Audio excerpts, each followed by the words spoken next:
On this, the July 13th, 2022 edition of What the Ship, what's going on with containers? Rail, truck, and port strikes loom on the horizon. Does the U.S. have enough gas for Europe? Russia's love boat sets sail on the Black Sea. And finally, the Clean Shipping Act of 2022. I'm your host, Sal Mercogliano. Welcome to this episode of What's Going On with Shipping, the What the Ship edition, our weekly news show where we bring you the top 5 news stories as of this day, July 13th, 2022. And we've got a ton of them for you, and they are all over the board in what they are going to talk about regarding ocean shipping. If you're new to the channel, take a moment, subscribe to the channel, hit the bell so you'll be alerted about new videos as they come out. All right. No time to wait. Let's jump into story number 1. So story number 1 takes us to the issue of containers. And a couple of stories came out this week on G-Captain, which really capture it. The first one was a July 12th story by Barry Parker entitled All Eyes on Container Shipping, Where Maybes Are Abound. And what he's talking about specifically is a report that just came out from an organization called Windward. And what Windward wrote, this report is entitled Failing Demand for China-U.S. Ocean Freight Hasn't Yet Impacted Container Movement. And so what we're seeing right now is everyone's been crying wolf that, listen, freight rates are plummeting. We've seen that. We know freight rates are coming down. We've had the lockdowns in China. Everybody expected a huge tidal wave of containers to come across, but because of falling demand in the United States, we haven't seen it. But as I talked about in the most recent video on port congestion, we're still seeing US ports jammed up because we can't clear the backlog from this. So this most recent report from Windward, which looked at the period from March to June of 2022, and I'll have the report in the show notes for you, 800 voyages were undertaken by container vessels visiting a port in China and then continuing to a U.S. port, including completed and ongoing voyages. And a year-on-year comparison from of March to June 2022, those same months last year show a drop in the number of vessels and even more so of TEU capacity out of China heading to the U.S. in ports compared to previous months. Here's that graph from that report. And what you're seeing there in orange are vessels in 2021 from March through June. And you'll see the number of vessels in 2021 were down the previous 3 months, March, April, and May, and then spiked up in June for 2021. Whereas in 2022, we were actually exceeding that level the previous 3 months, and now it's dropping. And what this kind of tells us here is that we're seeing this change take place. So right here, you're seeing TEU capacity, the amount of TEUs that were coming over in yellow for 2021 and now for 2022. And same thing here, seeing this whole measure. And what we're basically seeing is a slowdown in the amount of containers coming across. And if you go to the report a little bit more and some of the stories, this accounts for that slowdown coming out of China. And what we're seeing right now is the potential of more lockdowns and shutdowns in China. Recent report by Reuters, China's export bounced back, but global risk darkens trade outlook. And yet we're still seeing in US ports that retailers are importing at record levels. So it is a mixed equation. If anybody tells you what the second half of 2022 is going to look like, they're crazy, because it is all over the boards. Nobody knows for sure what exactly is happening. What I think is happening, again, this is my educated guess based on looking at the data and watching everything, is we're still seeing that congestion in the yards. We can't get the containers out of the terminals. That's going to add on top of whatever's being imported now. That's going to slow down the pull from the container yards, from the terminals, getting over to the warehouses and the distribution centers, which means we may see some shortages in key commodities and retail products because they can't move efficiently. That's a big problem. This is all going to be geared by what happens with the final numbers coming out of July into August right now. We're seeing congestion at the ports. Go again, look at that video I just did on port congestions. We're seeing that it's not LA and Long Beach anymore. Yes, we have delays at LA and Long Beach.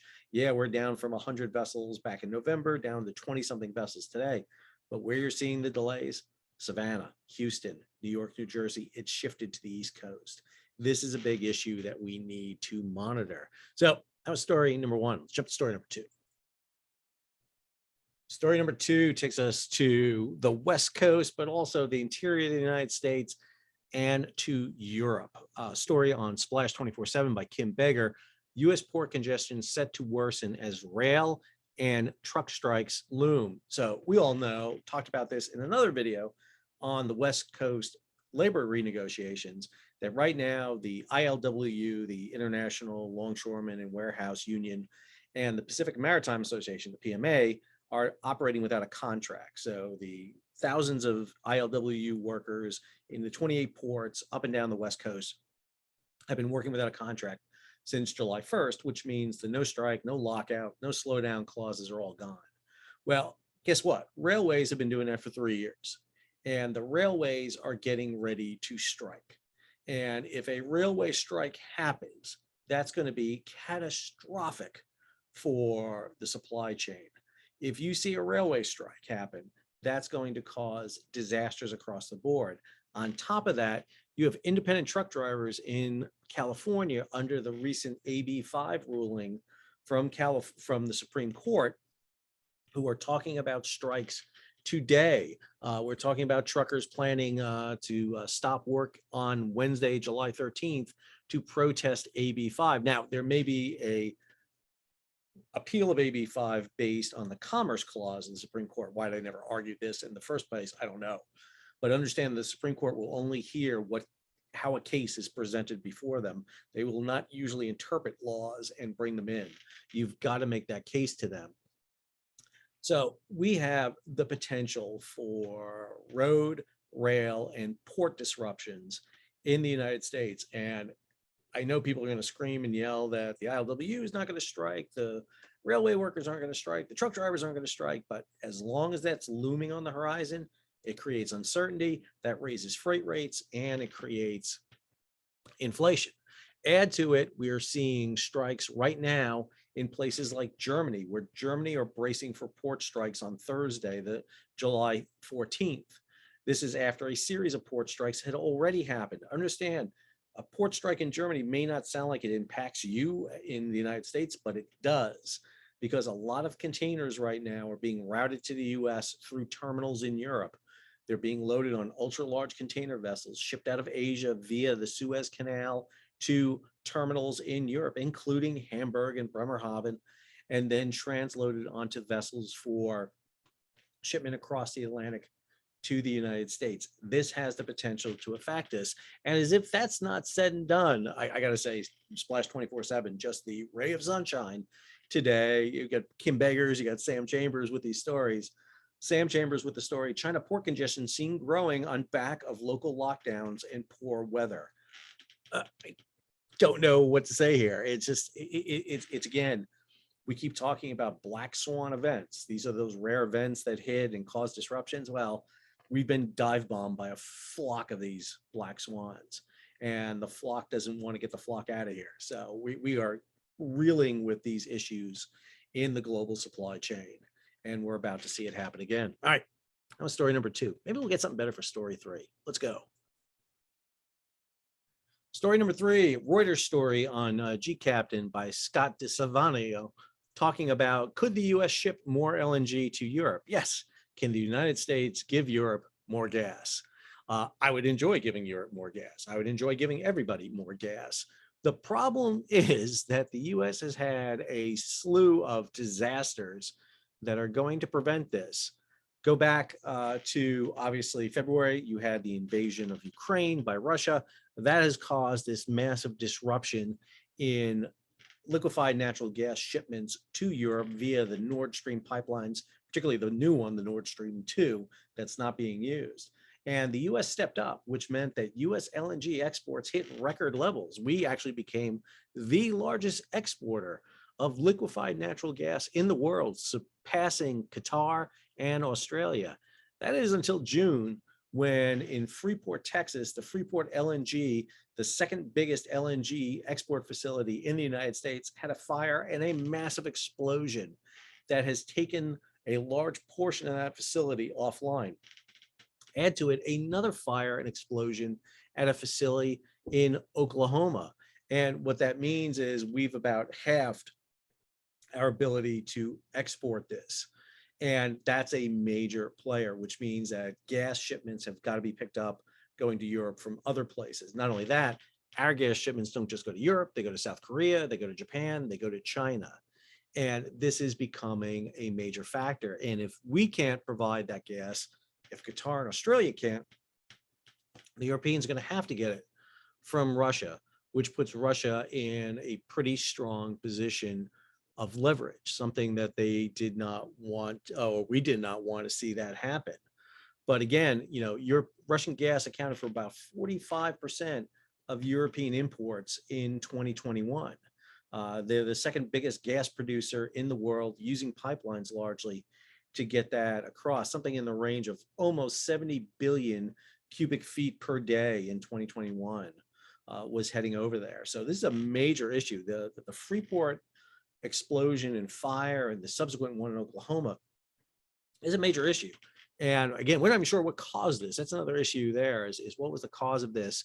Now, obviously liquefied natural gas, very dangerous substance, got to be careful about it.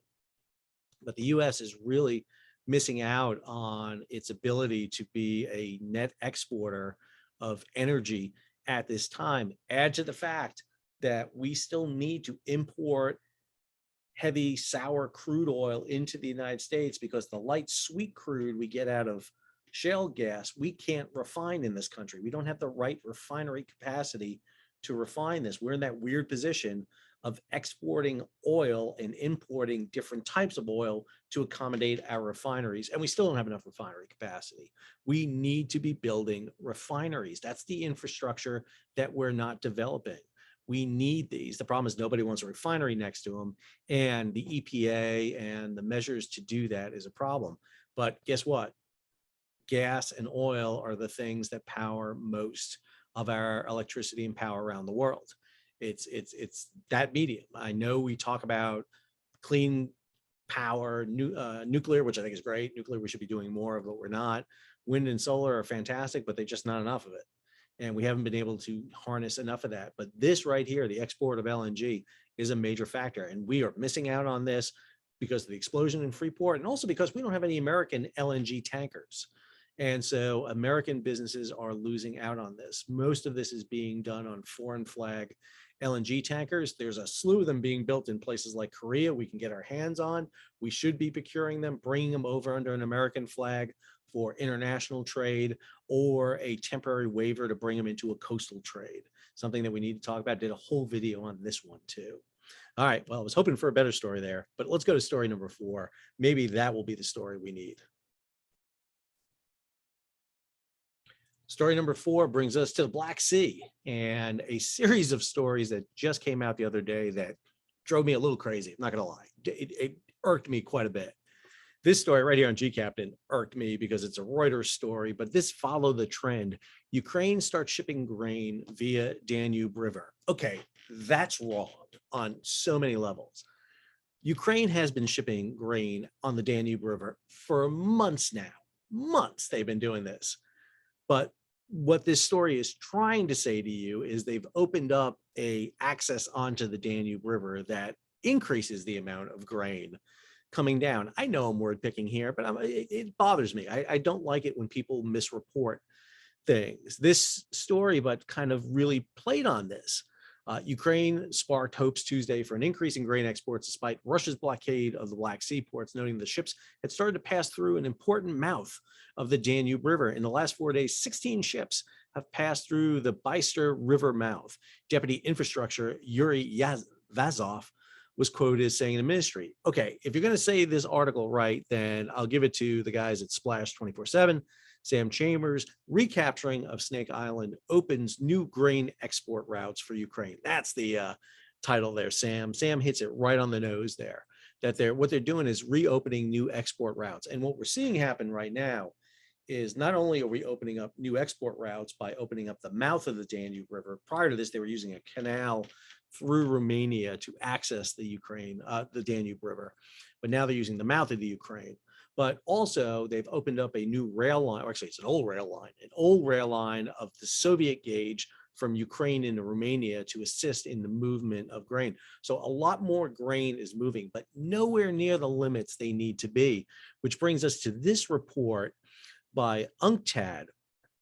This is the UN Committee on Trade. And one of the things they have written here is this report, Maritime Trade Disrupted, the War in Ukraine and its Effects on Maritime Trade Logistics. Really recommend everybody take a look at this report.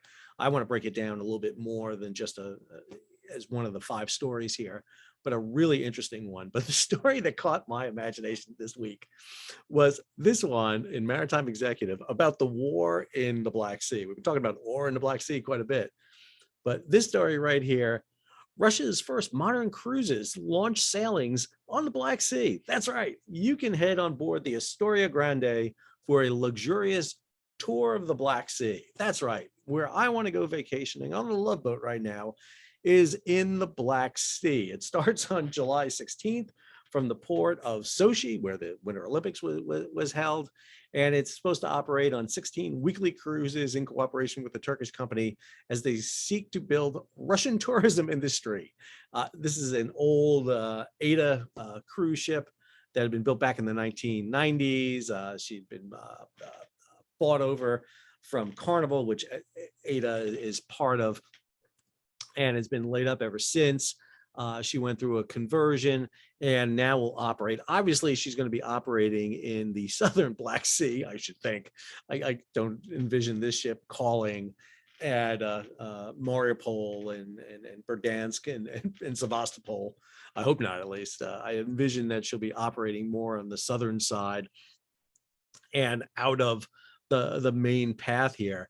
I just think, again, it's kind of weird that we're seeing a cruise ship kick off in the Black Sea, because again, when I'm thinking about luxurious cruising and relaxation, the Black Sea, which would be great, don't get me wrong, the Black Sea is fascinating. I just don't think right now, with mines and attacks on Snake Island and potential war zone implications, would be a place to go embark on, a love boat cruise with Isaac serving you pina coladas on the Lido deck and Julie, running shuffleboard. I just don't think. Sorry, I watched a lot of Love Boat when I was a kid, so it's ingrained in my head. All right, well, that was story number 4. Hopefully story number 5 brings us back to reality.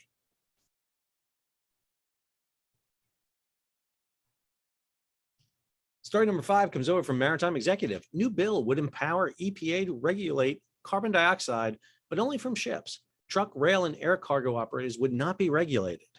This story right here from Maritime Executive talks about Representatives Alan Lowenthal and Nanette Barragan from California, 2 Democrats, hope to restore its authority over this one industry. And what they've proposed is the Clean Shipping Act of 2022. Basically, the comment here is, we no longer have the luxury of waiting to act, Congressman Lowenthal said in a statement. We must face the fact that we are at a tipping point in the climate crisis. We must move beyond fossil fuels, and that includes air, land, and sea transportation sources. Goes on here and talks about what the proposed goal here is. They talk about the fact that vessels under 400 gross tons, like most tugs, towboats, and HEB pusher tugs, would not be regulated. This will allow towing operators continue using fossil fuel. However, what they are talking about here is that greenhouse gas intensity reduction would ratchet down quickly, 20% less in 2027, 45% in 2030, 80% in 2035, and 100% by 2040. They want to go 0 emissions by 2040 for shipping. Understand, the IMO, with their 2050 standard, set a goal of going 50% reduction by 2050. 50% reduction. That was based on 2008 numbers. But these 2 congressmen want to go 0%, 100% reduction by 2040. That Ain't gonna happen. I hate to say it, but it ain't. It's not going to happen. And if you pass that, what you're going to do is push ships out of the US market entirely. You're talking about in less than 20 years going zero emissions on vessels, which by the way are the least lower pollutants per ton than any other mode of cargo. They're the highest concentration because they're big boats which move hundreds of thousands of tons of cargo. But you're talking about going zero emission by 2040. That is well out of bounds. Plus the fact that nearly every ship you're talking about is outside US registry. So you're talking about international shipping doing it. You are talking about driving up freight rates, cost of shipping astronomically, unless you have some solution that I don't know of that's going to get us to zero emissions, unless you come up with a fusion power source on running on helium-3 that is clean nuclear. I don't know what you're talking about, because you need massive power. I mean, massive power to move modern ships. We're talking about hundreds of thousands of horsepower, of kilowatts you need to generate. And that's not coming from a windmill, and that's not coming from solar power. And even with other types of fuel, LNG, ammonia, hydrogen, it's very unlikely you're going to get that now. Now, don't get me wrong, it's great to have goals, set goals, great, be ambitious, but to go to 100% emission free by 2040, when the International Maritime Organization has set a goal of 50% a decade later in 2050, that is just astronomical. I mean, I don't know how you think that's going to work. Again, you can set all the goals you want, but you have to be realistic in what you're doing. And again, unless you're willing to invest huge amounts of money in research to come up with new power sources, I don't see this happening. And this has a lot to do with people who don't understand global shipping, technology, and how vessels operate. I think that's the big thing. What they're reacting to was 100 ships anchored off their districts back in November, and then pushing them out to sea, which again, I'll say it was a crappy thing to do to the crews on those vessels, and sending them to drift 100 to 200 miles off the coast, out of communication, out of range, and just make their life a living hell for commodities that we have ordered that were being offloaded to support us. I just think that was being crappy. Anyway, that's this week's With the Ship. I hope you enjoyed the episode. If you did, take a moment, subscribe to the channel, hit the bell so you'll be alerted about new videos as they come out. Leave a comment, give it a thumbs up, share it across social media. Do whatever you need to do to get it out there among the populace. We're growing. It's fantastic to see. We're about at 45,000 subscribers, 4.7 million views. Always humbled and impressed that this channel gets the reception and the loyal fan base that I don't think I deserve, but I'm happy that you are all here on this ride with me. If you can, contribute to the page. Two ways to do it. You can hit the super thanks button below and contribute directly to the video, or you can go over to Patreon and become a patron of the page. We have different levels to support the page. You can do a little bit of money each month. You can do a one-time offer. Anything helps. It allows me to keep the channel up and running, get subscriptions to news sources, increase my ability to devote more time to this, and put out a quality product. Till our next episode, is Sal signing off.